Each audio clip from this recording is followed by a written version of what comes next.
Hello, welcome to Dungeon Dwellers Podcast. I'm your host, Justin. Today we're doing a Thanksgiving special for our American viewers. I was this close to reviewing Spider-Man because I was looking for like Thanksgiving movies to watch and review for Thanksgiving, and like I was looking at lists on Letterboxd, and the only fucking movie I had that was considered like a Thanksgiving movie was the Sam Raimi 2000 like Spider-Man movie. And I was gonna review this movie, which I am, though I couldn't find any. I couldn't go out and buy a copy for reasons that I was too busy, and I was like, I was short notice. But I ended up finding calling one of my friends, and he lent me a copy. I totally didn't watch this on fucking BitChute on Terror and Theatrics BitChute channel, who does like a horror host, a horror movie host show, which some of the movies he has are pretty cool movies, actually. And though like he has like a filter over his voice, so it's like you can hardly understand what the fuck this fucker's saying. But I don't know. I thought it was okay. Not as good as Newcastle After Dark, but aesthetically, it looks cool. So this movie is a horror comedy that came out, depending on who you ask, 2008, 2009. The movie's called Thankskilling. Obviously, it's directed by Jordan Downey. It had a budget of $3,500. That's like the lowest budget I ever heard of for a movie, other than one of my favorite movies, The FP, which came out 2010, starring Jason Tross, directed by Brandon Tross. It's a Animal Draft House movie. That's like a comedy. It's basically a gang movie, but if the gangs fought battles playing DDR, but it's called Beat Beat Revelation because they couldn't get the rights to like Dance Dance Revolution. So, but that's a really cool movie. It had like a $6,000 budget, if I remember correctly. So this is a lower budget than that. It stars Natasha Cordova as Ellie, who she looks Portuguese. I don't know if she is. I couldn't find anything. Which I looked at her like what do you call it? The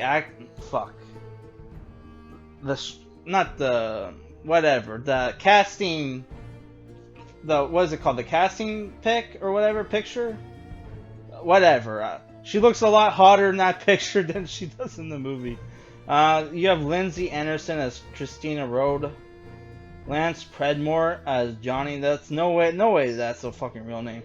Aaron Carlson as Billy Langston, the fat guy. And wait. Oh, I forgot to write down the nerd character's real name. Who gives a shit? What was his name? I can't even remember. And you have Jordan Downey as the voice of the killer turkey in the movie. So this movie was directed by a guy and made with his friends who they all worked at fucking Blockbuster, and they decided to make a movie. Which, man, when I was a kid, I wanted to work at Blockbuster because I thought it would be like the best job ever. Apparently, it's shit. And I couldn't even, when I applied, I couldn't even get the fucking job. And I knew the fucking manager. My mom was friends with the manager, and I still couldn't get the fucking job at fucking Blockbuster when I was a teenager. Oh my god. So the movie is about like these teenagers, not teenagers, college students, go on Thanksgiving break. You have the fat guy, you have the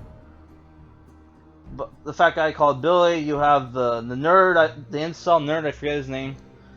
You have the smart chick whose name is Christian Road, played by Lindsey Anderson, and you have the slutty chick, Ali, played by Natasha Cordova, and you have the dumb jock, uh, played by Lance Predmore as Johnny, right? And they go on vacation, Thanksgiving vacation. They stumble upon this killer turkey that was woken up from its like 500-year-old slumber by a dog pissing on its tomb, like grave or whatever. Which the dog, the fucking turkey kills the dog, whose name is Flashy. Who the dog is like a shepherd collie. It obviously is a reference to Lassie. There's a lot of references here. Some of the references I would consider joke stealing because the sheriff character, who's the dad of Christian Road, has Simpsons joke where there's a famous Simpsons joke where he's going through his mailbox and he's like, Bill, ooh, contest or whatever. Like, he won something, right? They have that joke in this movie, which is like, that's not, it's not referencing if you're like just taking another joke. That's joke fever. But whatever, right? And he kills the dog. The dog belonged to this hermit who vows vengeance against the killer turkey, who's actually pretty funny. I would have liked the movie more if he was the main character, but obviously he's not. It's the fucking teenagers. So the teenagers, after they spend a night in the forest, get spooked by the turkey. They all go on their separate ways to their houses. Apparently they all live in the same fucking area, whatever, right? And the turkey kills one of them, kills their parents, kills the parents of another one, and then they have montages and try to figure out how to kill the turkey, and they eventually do kill the turkey. So the pros for this movie are, there's some funny jokes here and there. They drop the F word several times. There's like a funny actually there's two kind of funny coffee scenes. Like, the jokes in the movie are very crass. You can tell they were fought up by, like, young adults working, like, shitty jobs. There's like a lot of, college humor jokes here, which back when like the college humor jokes were kind of edgy.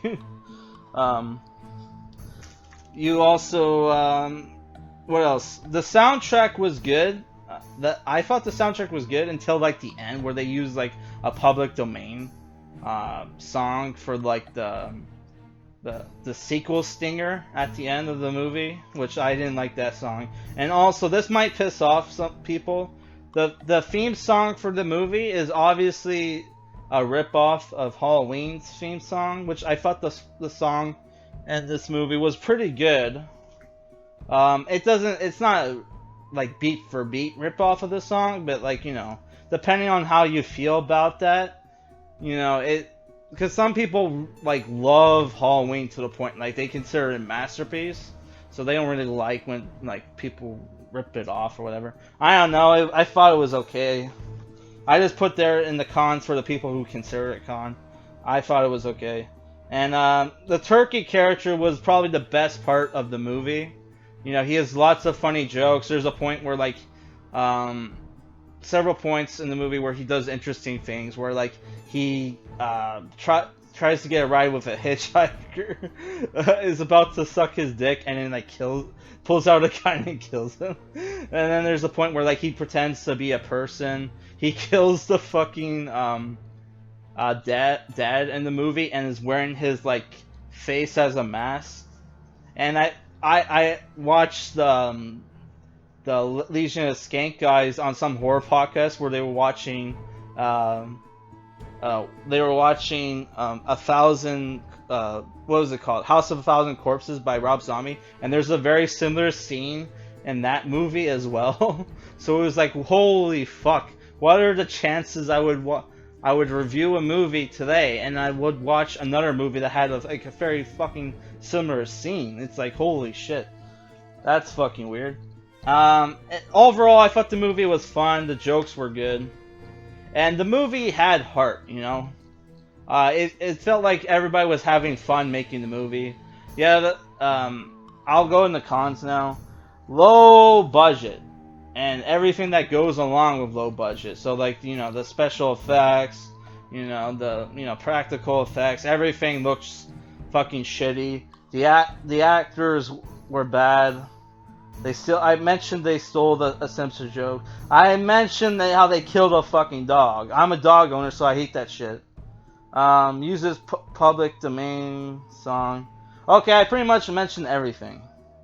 So would I recommend this movie? I actually watched the third movie a long time ago, and I thought that movie was fucking actually really good. So I was actually more a fan of the third movie than I was of the first movie. Though the first time I watched this movie back in the day, I shut it off because it was so bad. But like, once you get past a certain a point of the movie, which I would say like the first 20 minutes, the movie picks up and I would say it gets, you know, like passable, like serviceable. So, but because honestly guys, I'm not a fan of, you know, it's so bad it's good kind of thing. Like, I don't watch movies like The Room and you know, other fucking garbage movies. I do believe in guilty pleasure movies, right? So I definitely see why this movie is like, so many people love this movie, because it is a fun movie and the movie has lots of heart. And like, there was I think as movie fans, we all went through this phase where we fantasize about being directors and making our own movies.